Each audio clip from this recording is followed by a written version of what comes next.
Informativo G24 presenta Economía del Futuro. Decisiones inteligentes para un mundo que cambia.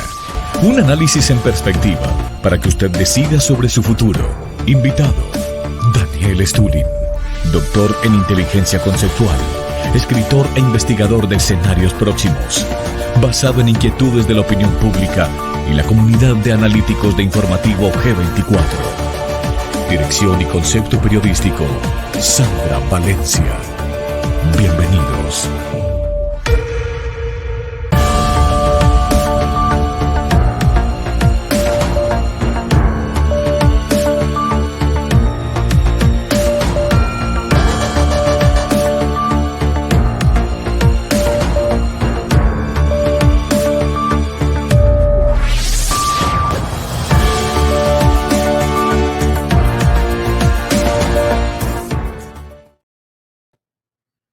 Hola, hola, es un gusto saludarlos. Estamos aquí en Informativo G24. Hoy estoy emitiendo desde la cabina de radio y conectada con el señor Daniel Stulin, invitado fascinante, polémico, asertivo, disruptivo, además. Hoy además venimos con un tema bomba, muy bomba, porque vamos a estar hablando de lo que va a pasar a corto plazo en las Américas, un libro que él publicó. Dentro de esos, yo no sé, ¿cuántos libros tienes tú, Daniel? ¿Más de 18? Son 18 y este es el que Es salió metapolítica. el último, Metapolítica. Y bueno, ya hay muchas versiones, hay versión italiana, versión francesa, esta es la versión italiana Sí, del libro Metapolítica. Pero bueno, este libro Metapolítica es interesante, bueno, lo comentamos antes, porque claro. Maduro, Mújica, Gustavo Petro ya están empezando a hablar, ¿no? del proyecto latinoamericano. Es que me gusta que entremos por ahí porque ese es uno de los temas más polémicos actualmente. Resulta que ayer también estábamos leyendo al señor Mujica, expresidente de Uruguay, estaba hablando del famoso proyecto de integración latinoamericana. En Colombia fue polémica aproximadamente hace 3 meses, cuando incluso Roy Barreras estaba diciendo pues que no estábamos preparados para unificar una moneda, pero es un tema que se viene trayendo entre el tapete con muchos detractores y con otros que dicen sería lo mejor que le podría pasar a América Latina. Lo que pasa es que ahí hay asuntos que revisar frente a las desigualdades de algunas de sus economías, las situaciones que atraviesan frente a crisis, por ejemplo, un Venezuela versus Colombia, ¿sí? Que están en unas situaciones desiguales, pero como a nosotros nos gusta conocer todos los puntos de vista, quisimos ir a la fuente origen, aquel autor del libro Metapolítica, señor Daniel Stulin, doctor en inteligencia conceptual y escenarios próximos, para que nos diga ese proyecto que luces y sombras podría traer, y ese es el tema de hoy. Daniel, bienvenido a Informativo G24. Gracias Gracias. por estar con nosotros. Igualmente. Mira, el tema del proyecto latinoamericano, yo llevo cargando, entre comillas, este proyecto desde hace muchos años atrás, desde el año 2014, 2015 por ahí, donde empecé poniendo en pie la versión post-crisis que está viniendo ahora mismo, de lo que sería uno de los polos del nuevo mundo, post-crisis. Pero fíjate, si lo miramos como a grandes rasgos del proyecto, sí, el problema clave de la religión es uno, los Estados Unidos de América, en todo su esplendor, con sus dificultades actuales, futuros, pasadas y presentes. Entonces, hace 200 años, cuando América Latina, bueno, era independiente, aún existía la posibilidad de formar este proyecto conceptual de una nación, ¿no? Pero después de Simón Bolívar, este proceso murió. Y muchos hablan de plan globalista, pero es algo muchísimo más natural. O sea, es decir, no es ninguna conspiración. En el marco podemos hablar de etnogénesis, la fusión, la complementación mutua, la mezcla de lenguas, culturas, tradiciones, de uniones, bueno, tribales, nacionalidades, individuales. Es algo común y absolutamente normal. Ahora, América Latina dio este paso, el resultado de esta poligénesis habitual es una sola lengua y una sola religión, pero una gran nación continental no se formó, no se dejó formar políticamente y podría ser, bueno, una sola nación o varios estados fuertes, pero comenzaron a destruirlo. El primer problema son las mismas élites débiles y lo observamos en América Latina, ¿no? Lo observamos en los años 80 y 90 como paralelismo, ¿no? En la antigua Unión Soviética, las partes disidentes del país, ¿no? Empezaron de crear diligentemente nuevos estados. Antes existía la Unión Soviética, se rompió en muchos estados y bueno, no les salió nada bien. Y cada nuevo estado creado de las cenizas de la Unión Soviética dependía en gran parte de los poderes fácticos, económicos, financieros, sobre todo extranjeros. Y lo mismo pasó con América Latina. Aquí hubo élites nacionales, hablando de las Américas, ¿no? Intentaron crear estados nacionales, intentaron cortar su pedazo del estado y quedarse con este pedazo. Y hubo, por supuesto, intentos, podemos recordar, o sea, el mismísimo Che Guevara, ellos soñaban, ¿no? de formar una sola nación, pero cada vez se chocaron contra esta muro no infranqueable de las élites locales y luego fueron después aplastados con la ayuda de Estados Unidos. Inicialmente, Sí, sí, ya vamos para allá, para el papel que ha cumplido Estados Unidos, que en su momento decía América para los americanos, y pues sí está claro que América Latina depende en gran parte de su dinámica hacia los Estados Unidos y ahora lo que estamos viendo es un giro a la izquierda, pero me gustaría preguntarte, en este momento donde en el mundo están tomando pulso fuerte los soberanistas. Vemos bloques tan fuertes como el BRICS, que dicen abiertamente no queremos hegemonías mundiales. Pensar en conformar bloques, ¿de verdad puede ser una alternativa? ¿Tú cómo lo ves, que investigaste antes de publicar tu libro? totalmente, totalmente. De hecho, tú y yo hemos hablado de eso varias veces anteriormente. O sea, Sí. hemos dicho del concepto, podemos hablar de Global 1.0, que es el concepto de Estado-Nación, el Tratado de Westfalia, que 1648 hasta finales de los años 60. O sea, lo que hemos vivido todos esos años, ¿no? El Estado-Nación independiente, libre y tal, con sus fronteras, su constitución, su dinero y tal. Y después, el siguiente paso, la ruptura del concepto de Estado-Nación, vino a finales de los años 60 del siglo XX, donde en la reunión del famoso o infame Club Bilderberg, decidieron crear lo que ellos llamaron Global 2.0, el concepto de empresa mundial S.A., o sea, poderes fácticos, económicos, financieros, con más poder que cualquier país en el mundo. Y bueno, en este sentido podemos hablar hoy mismo de BlackRock o de JP Morgan Chase, ¿no? De las grandes potencias o de Vanguard Group, que tienen más poder económico que desde luego cualquier país o casi cualquier país en el mundo. Y de hecho tú comentaste el tema de BRICS o el Brexit.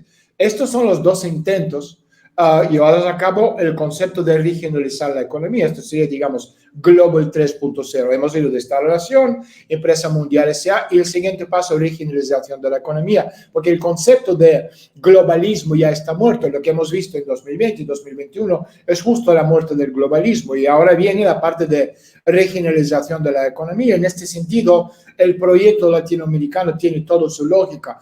Pero fíjate, inicialmente si volvemos, no lo que estamos comentando de Estados Unidos y tal, o sea, los Estados Unidos vivían en el paradigma del poder terrestre, es decir, control de los territorios, pero después de su propia guerra civil, o sea, el periodo de 1861 a 1865, se cambió la lógica de un poder marítimo, donde no hay ninguna necesidad de controlar territorios, pero sí controlas los flujos. Y eso es un factor muy importante hoy en día, porque lo estamos viendo, que es decir, no es cuestión de controlar territorios, podemos hablar de América del Norte, que después de las guerras con México, Estados Unidos no se hizo con el territorio mexicano, y también por el mismo razón existe Canadá. O sea, si Estados Unidos se propusiera la meta de anexar Canadá, yo te aseguro que en el máximo de 25 años, en esa época, Canadá pasaría a formar parte de Estados Unidos, sobre todo si volvemos a finales del siglo XIX y tal, en vez de ser parte de esta comunidad británica. Repito, la lógica de un poder marítimo donde no existe ninguna necesidad de controlar territorios, pero sí controlar flujos. Esto tiene importancia hoy en día. O sea, ¿qué tenemos aquí? La mayoría de los países, ni siquiera hablando de las Américas, controlan su propio territorio. El nivel de militarización de los países latinoamericanos es inferior a la media mundial. Son datos que o sea, no hay ninguna duda, son datos comprobables. Y sí, si abrimos el mapa, yo vivo en México, de los cárteles de México y miramos cuál territorio controla el gobierno y cuál territorio controla los cárteles, entonces te das cuenta que la mayor parte de México está en las manos de los, no del Estado, sino de los cárteles. Y podemos hacer lo mismo sea, hablar de casi cualquier otro estado en América Latina. Entonces, si no son cárteles, son milicias o grupos armados terroristas, luchadores por cualquier caso inventado con el fin de sacar provecho justo de los mismos flujos, ¿no? Es que estamos comentando antes. Entonces, y así tenemos un sistema donde todo está absolutamente fragmentado, donde existe la ilusión de esta lucha constante entre la izquierda y la derecha, un vaivén, un péndulo latinoamericano, de una sociedad dividida que cree la ilusión de una lucha, que hemos ido de populismo de Chávez a la dictadura de Pinochet. O sea, esto siempre ha sido Sí, de un sí, lado. de derecha a izquierda. Pero me gustaría aquí puntualizar en algo. Tú dices, este sería el momento y la pregunta es, ¿por qué mientras se habla? De hecho, estaba escuchando al expresidente Medvedev de Rusia que sale diciendo en Twitter, no sé si lo viste, algunas predicciones geopolíticas, decía que la Unión Europea se desintegraría probablemente a partir de 2023 y empezaría un proceso de desintegración. Hemos visto que este laboratorio que se hizo para integrar varias naciones, pues no ha dado del todo buen resultado. Son naciones, son países muy distintos. ¿Por qué crees que entonces en América Latina sería diferente? Bueno, fíjate, lo que decía Medvedev. Medvedev es un payaso, típico payaso de circo. ¿Sabes? Que algunas de las cosas que dicen, es decir, tú tenías el payaso en la corte de la realeza que entre broma y broma decía cosas muy serias y muy importantes. Entonces, algunas cosas que él dice tiene toda la lógica, es así. De hecho, lo que él está diciendo, otra vez, está copiado y pegado de mi libro. Yo no creo que Medvedev tampoco lee mucho, no porque es alfabeto, sino porque no tiene tiempo. No, pero es así, los políticos no, ¿sabes? Te comentaba antes que Trump no lee libros. O sea, no porque es un analfabeto, obviamente un multimillonario que sabrá leer, digo yo, a lo mejor que no, pero de todos modos, o sea, el tiempo y el dinero, él mide lo que él gana. Lectura de un libro es mucho más fácil que algún otro lee un libro por él y lo resumen en un párrafo, ¿no? De esta forma, él puede ganar sus, como dice el tiempo, es Benjamin Franklin. Sí, sí, una persona multimillonaria, activo, empresario, pues muchos sí leen por disciplina, pero a veces es más fácil decirle a otro lea y resuman. Exacto. Entonces, en el caso de Medvedev, o sea, él no lee, entonces lo que le ha dicho, quien sea, obviamente estos son los ideas que voy promoviendo en mi libro, hablando del futuro de Europa, que se divide, ¿okay? El continente europeo, o sea, el proyecto de la Comunidad Europea está muerto. No existe ninguna subjetividad de este proyecto, lo estamos viendo sobre todo ahora mismo en el territorio, en la lucha, ¿no? Con Rusia contra Ucrania, que es al final Rusia contra el occidente colectivo. Pero el tema es de la rotura de Europa como proyecto civilizatorio en varias partes. Tú vas a tener, digamos, tres divisiones. La primera división, estamos hablando del proyecto de estos proyectos globales que tú y yo también hemos comentado, del proyecto de Internacional Negro, el proyecto de Gran Europa, y a nivel conceptual, ideológico, es el proyecto del Vaticano. Y después tú tienes, ¿quién sería? Pues sería Bavaria, sería Alemania Oriental, sería el nuevo Imperio Austrohúngaro, norte de Italia y tal. O sea, esto es, digamos, el proyecto. O sea, estamos hablando para explicar a la gente de forma que pueden entender, la vieja aristocracia europea, tierra y sangre, que tiene 1000 años de historia. Esto sería la primera división. Después, la segunda división en parlance de fútbol sería pues Liga Hanseática, que es los países nórdicos, Escandinavia, Dinamarca, Bélgica, Holanda y seguramente Inglaterra, porque ellos después de Brexit no tienen un propio zona económica suya, ¿no? Después de salir de euro. Y la tercera división, digamos, sería ya la Zombilandia, donde tú vas a tener a España, Portugal, el sur de Italia, etcétera, etcétera. O sea, los estados sin ley, los estados invadidos, inundados de migraciones de tercer mundo, estados muy debilitados económicamente, políticamente, físicamente, militarmente, etcétera, etcétera, etcétera, etcétera. Y eso es un poco la rotura.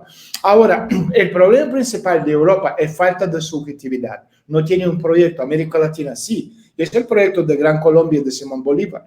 Es cuestión de adaptar este proyecto al siglo XXI, que es absolutamente adaptable. Y lo que tú vas a tener con la caída, sobre todo en ese sentido, ahí también viene la parte de la doctrina marroquí, ahora lo comentamos, pero el tema es con la caída, debilitamiento temporal de Estados Unidos, se levanta el proyecto civilizatorio latinoamericano y otro polo, porque tú siempre necesitas polos, otro polo sí podría salir, va a ser polo euroasiático, no Europa, sino polo euroasiático. Ahora, ¿cuáles son las opciones? Si pensamos pensando en voz alta, ¿no? El futuro para la región.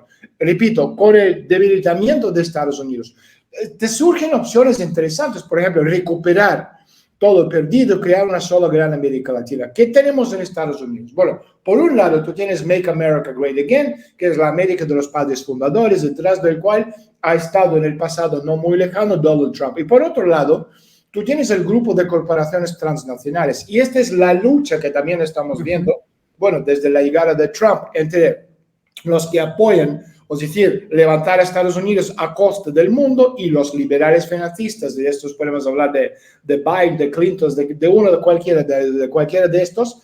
Ellos no son americanos o que tengan el pasaporte estadounidense, son globalistas. Y para ellos es salvar el modelo quebrado a costa de Estados Unidos. Y esta es la lucha que estamos viendo entre los partidos demócratas, republicanos, entre California y Florida, entre el Texas y Nueva York. O sea, entre corporaciones y padres fundadores, básicamente, siendo Trump quien representa como las políticas de los padres fundadores. Por eso en el Foro Económico Mundial de Davos en 2020 no invitaron a Trump, por ejemplo. Pero me gusta... No grata, pero fíjate, desde medianos casi del siglo XX, o sea, casi todos los países latinoamericanos se ubican en este marco escenario de péndulo, ¿no? Entre la derecha y la izquierda, que de hecho se reduciría las diferencias de diferentes grados, ¿no? De dependencia en las relaciones con Estados Unidos. Y con la doctrina Monroe, repito, Estados Unidos vigilaba el sur como su patio trasero, cerrado a la influencia extranjera, exterior, dado que la capataz del norte no toleraba ninguna competencia. Y como resultado, los países latinoamericanos, bueno, por regla general, están privados de ambiciones geopolíticas más allá de sus fronteras. Y ahora, en los próximos años, sí, la región tendrá la oportunidad de ensamblarse casi sobre nuevos principios. Y dijiste algo que no lo podemos pasar por alto. Dijiste, la Unión Europea en este momento tiene una fuerte crisis, casi que lo afirmaste, no tiene salvación porque no existe un proyecto sólido. América Latina sí tiene un proyecto sólido, desde tu visión, desde tu investigación. Estamos hoy conociéndola. En esta reconfiguración del mundo, en esta puja que hay, donde se habla, hombre, que si Occidente pierde, digamos, la hegemonía que en este momento está en cabeza de Estados Unidos y surgen estos otros nuevos bloques geopolíticos, ¿cuál sería el rol de América Latina si es que se llega a unir como bloque? Estamos conociendo todas las hipótesis. Un proyecto muy importante. América Latina tiene todo. O sea, América Latina puede dar de comer, por ejemplo, al mundo entero. Tú tienes solo los planos de Colombia y Venezuela, tú tienes la zona del Cerrado de Brasil, tú tienes la Patagonia en Argentina. Estas tres zonas tienen suficiente espacio para dar de comer no solo al planeta Tierra, América Latina, Colombia, Venezuela, Argentina, sino a Vía Láctea entera.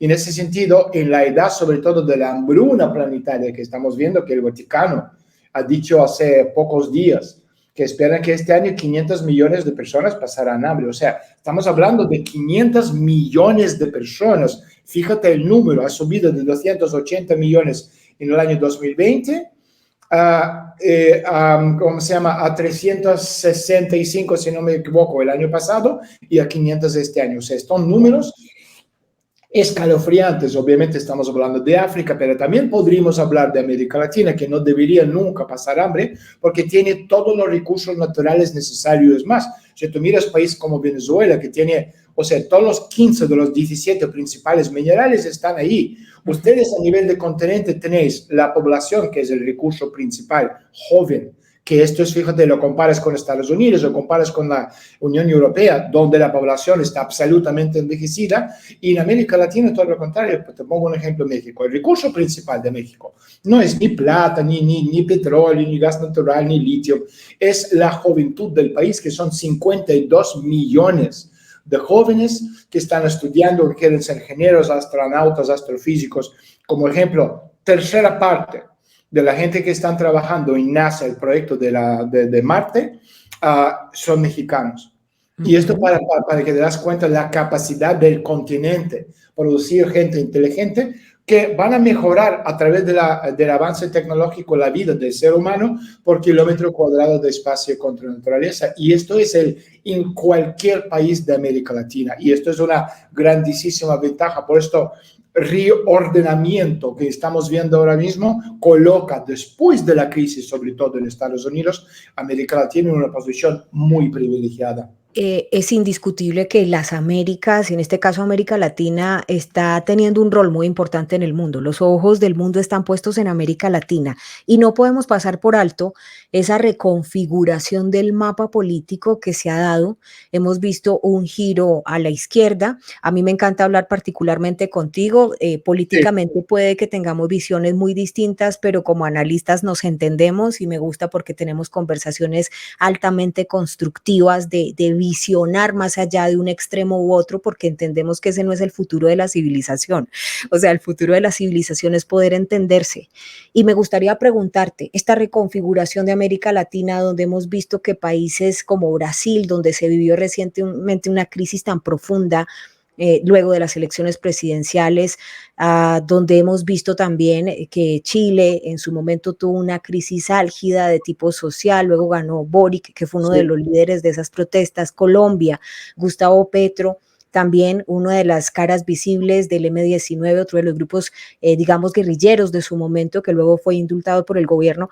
Este cambio que está dando América Latina tiene que ver con esa bandera que están llevando de unificarse como un solo bloque, Foro de Sao Paulo, Foro de Puebla. Mira, es complicado la pregunta. Mira, vamos Lo por sé. partes. Boric, es decir, o sea, mucha gente piensa que lo que estamos viendo en el continente ahora mismo es el giro a la izquierda, que todos son comunistas. Boric de comunista tiene menos que Donald Trump. O sea, estos son los proyectos de Open Society y George Soros. Punto. Ok. Y hay que entender, por lo mismo podemos hablar de Argentina, podemos hablar de muchos otros lugares. O sea, son proyectos de Open Society. Son proyectos absolutamente hiperglobalistas, hiperforo de Davos. El foro de Davos no son comunistas. O sea, la gente piensa, no, son todos comunistas, marxistas, la mayoría no saben ni lo que significa eso. O sea, fíjate lo que decía Rockefeller hace muchísimo tiempo. Queremos compartir todo con todos. Y la gente decía, bravo, excelente noticia. Salvo que lo que no entendían es que Rockefeller no decía que él iba a compartir sus bienes contigo. No, él decía que vamos a compartir todo lo que tienes tú y yo y los demás con ellos. Y es justo lo que estamos viendo ahora mismo. Entonces, en ese sentido, este compartir es quitar a nosotros lo que es nuestro y hacérselo ellos con el control. Entonces, ese es el control planetario. Y de ahí viene todo lo que hemos visto en 2020, 2021. ¿Qué vimos en esa época? Vimos el cambio paradigmático. Hemos ido del mundo industrial, que todo el mundo entiende lo que es, al mundo postindustrial. ¿Qué es eso? Bueno, tú y yo jugamos con numeritos en la pantalla de ordenador. No producimos nada, pero sacamos riqueza vía especulación. Y ahora este mundo ya también llegó a su fin. Hemos visto cómo este mundo empezó llegando a su fin a partir de la crisis de 2008. El paciente metafórico entró a un hospital con dolor de la garganta y ahora mismo este paciente está en su lecho de muerte y le queda, bueno, lo que dura su corazón. Entonces, es lo que estamos viendo ahora mismo. Cambio del mundo industrial al mundo postindustrial y ahora estamos entrando al mundo transindustrial. Trans no tiene nada que ver con transexuales, no, es trans porque la gente piensa en eso. Entonces hemos ido del cuarto Vale la tecnoparadigma, aclaración. cuarto tecnoparadigma, que es el mundo industrial, quinto tecnoparadigma, que es el mundo postindustrial, el mundo especulativo, y el sexto tecnoparadigma, el mundo transindustrial, es el mundo de la robótica, de inteligencia artificial, el mundo de realidad virtual, el mundo de contratos inteligentes, el mundo de máquinas donde reemplazan al ser humano. Ahí está transhumanismo. Y cuando Foro Económico Mundial, Foro de Davos, toda esa gente están hablando de los cambios paradigmáticos, estamos viendo este cambio hacia el mundo transhumanístico. Entonces, en ese sentido, volviendo un poquito al continente, ¿no? O sea, no pensamos que son comunistas, porque de comunistas ninguno tiene absolutamente nada. Primero, porque la mayoría no saben ni lo que es, y segundo, los viejos comunistas, que bueno, incluso puedes hablar de Lula, pero bueno, ahora comentamos el tema de Brasil. Brasil. Yo quiero comentar para terminar, ¿no? Porque estamos desviando un poquito.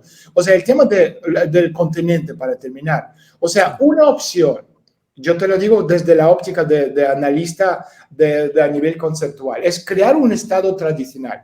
O sea, el centro de unificación con la fuerte esta élite, ¿no? Capaz de atraer a otros y obligar a la disidencia a someterse. Pero este desarrollo es muy poco probable a corto o medio plazo. O sea, no hay, por un lado, no hay líderes fuertes ni visionarios con nombre y de apellido. Y América Latina es una región fascinante.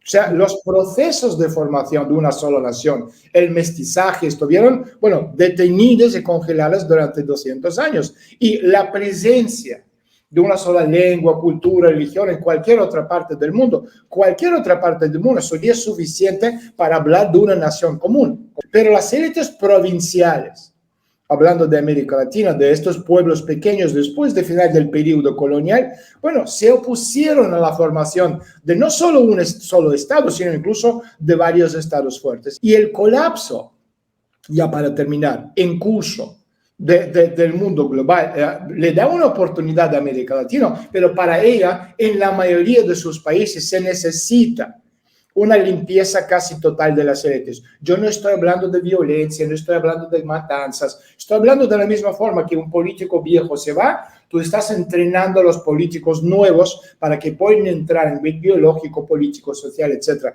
Y esto es lo que hace falta para el continente, una nueva élite. Y si el mundo puede resistir una fuerte fragmentación y detenerse en este nivel de las panregiones, entonces el futuro de la región estará, bueno, determinada por la elección dentro de esta nueva doctrina Monroe en Estados Unidos de la línea de los América de los padres fundadores y también Iberoamérica, o sea, un solo metaestado permeado por una gran cantidad de conexiones de estas redes horizontales. Pues ahí está, hoy es Daniel Stulin compartiéndonos su perspectiva. Él es doctor en inteligencia conceptual y escenarios próximos, además autor de más de 18 libros, el último Metapolítica, donde explica también todo este tema que ha ganado mucha relevancia en los últimos años y ha inquietado a muchas personas. Tiene que ver con ese proyecto de unión latinoamericana. Lo explicaba muy bien en su libro y hoy nos está ampliando ese concepto en Informativo G24, conociendo luces, sombras, en fin, ustedes son los que escuchan, ustedes sacan sus propias conclusiones como siempre, pero estas visiones que tiene o que nos ha compartido Daniel Stulin del mundo, a mí lo que me asombra, Daniel, es que en menos de 15 días, 20 días, 6 meses, empiezan a cumplirse. Te lo he dicho de broma y te he dicho, ¿dónde tienes tu bola mágica? Porque pareciera que todas esos análisis de escenarios próximos que haces son ecuaciones que finalmente se van cumpliendo. Y me impactó ayer, ya te devuelvo la palabra, me impactó ayer escuchar muy convincente a Mujica, el expresidente de Uruguay, hablando de ese proyecto de Unión Latinoamericana. Sí. Bueno, lo de Mujica, repito, esa gente no lee libros, simplemente están... O sea, esto, te vas a internet y hay conferencias que hemos dado hace 4 o 5 años hablando del proyecto latinoamericano, explicándolo por partes. Mira, yo te quería comentar dos cosas. Una cosa es lo que tú y yo, Sandra, estamos comentando antes. Es el momento crítico que estamos viviendo, la destrucción social, el miedo que tiene la gente a nivel, bueno, planetario de lo que está pasando. No tiene certeza de nada, no tiene certeza en su futuro, miedosos porque si mañana habrá guerra, ¿qué hacer a nivel económico, financiero? Entonces, si tenemos 4 minutos o 3 minutos, yo quería comentarlo rápidamente, porque yo creo que es un tema que interesa mucho a la gente, porque yo hago mucha consultoría personal y bueno, si antes hablamos mucho con la gente del tema de, bueno, ¿quieres sacar segundo pasaporte? ¿Dónde invierto? Y tal. Ahora todo el mundo dice, no duermo por la noche con la angustia, tengo no sé qué hacer y tal. Entonces, con tu permiso, lo comentamos, porque yo creo que claro, es un tema que... Me gustaría que me hablaras porque sabemos que tienes estas consultorías para empresarios, para ciudadanos, en fin, mucha gente te preguntaba, como lo decías antes, que dónde sacaban el segundo pasaporte, que a dónde se iban a vivir, y hoy te están preguntando, pero por el tema de ansiedad, ¿qué es lo que está pasando? Mira, el mundo se arremolina, ¿no?, en un tornado de destrucción social, creando estas ondas de disonancia cognitiva a nivel planetario y la confusión, ¿no?, en las masas es absolutamente palpable. O sea, la mente conoce la realidad, o al menos cree que lo conoce. Y cada medio de influencia nos cuenta una visión contradictoria de la realidad, cada canal de televisión nos confunde cada vez más, cada experto nos atormenta con lo que están diciendo. Entonces, ¿en qué lugar podríamos tener nuestro pensamiento a salvo de impedir esta disonancia cognitiva en la intimidad de nuestra propia casa? O incluso en este espacio sagrado tenemos a cada familiar defendiendo cada uno su realidad. Da igual si estamos hablando de COVID, de vacunas, de máscaras, de Putin, de la guerra económica, del colapso planetario. O sea, es decir, en los últimos 2 años y medio, ¿cuántos hemos vivido esta realidad? Bueno, yo te conté, no voy a contarlo públicamente, pero bueno, te conté la situación trágica, ¿sabes? Entre yo y mis hermanos, con todo esto lo que había pasado en los últimos, y cuántas familias hay así a nivel mundial. Y muchas veces sentimos como si, bueno, si el suelo estuviera temblando, ¿no? Debajo de nosotros, como si todo estuviera girando en sentido contrario al agujo del reloj. Entonces, ¿cómo te diría? Batidora de sentimientos contradictorios en principio y en fin. Entonces hemos llegado a esta sobrecarga de la información a que muchas veces quieren gritar, ¡basta! Entonces pregunto a todos los oyentes, ¿qué es lo que realmente estamos buscando? ¿Estamos buscando la verdad? ¿Y qué es esta verdad? Para cada uno de nosotros es verdad distinta. Entonces estamos perdidos muchas veces entre tantas distorsiones y no podemos encontrar el camino de vuelta a lo que pensamos que era nuestra propia realidad.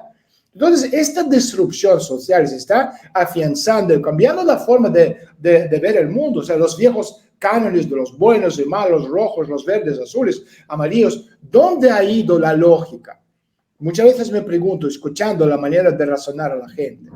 Y uno de mis amigos preguntó, te decía antes del programa, o sea, decía a nadie en concreto, ¿por qué nació? O sea, nadie me decía, ¿por qué yo nací en este momento de la historia?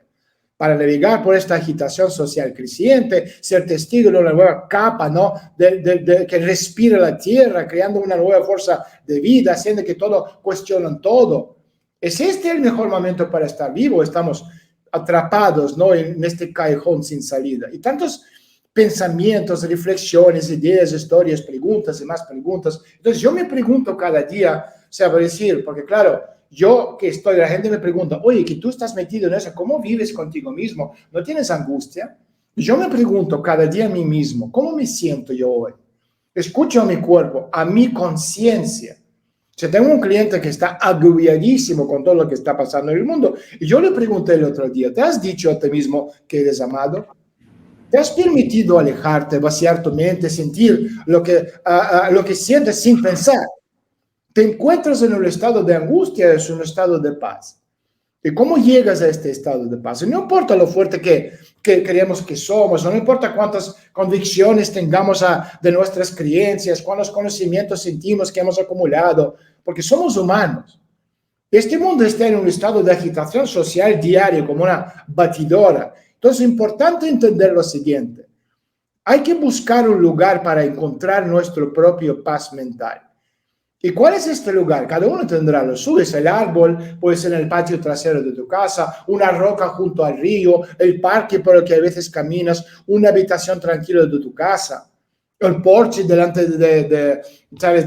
delantero, ¿no? Donde puedes sentarte, como yo me siento en la parte de atrás de mi casa por las mañanas, cuando me despierto a las 6:30.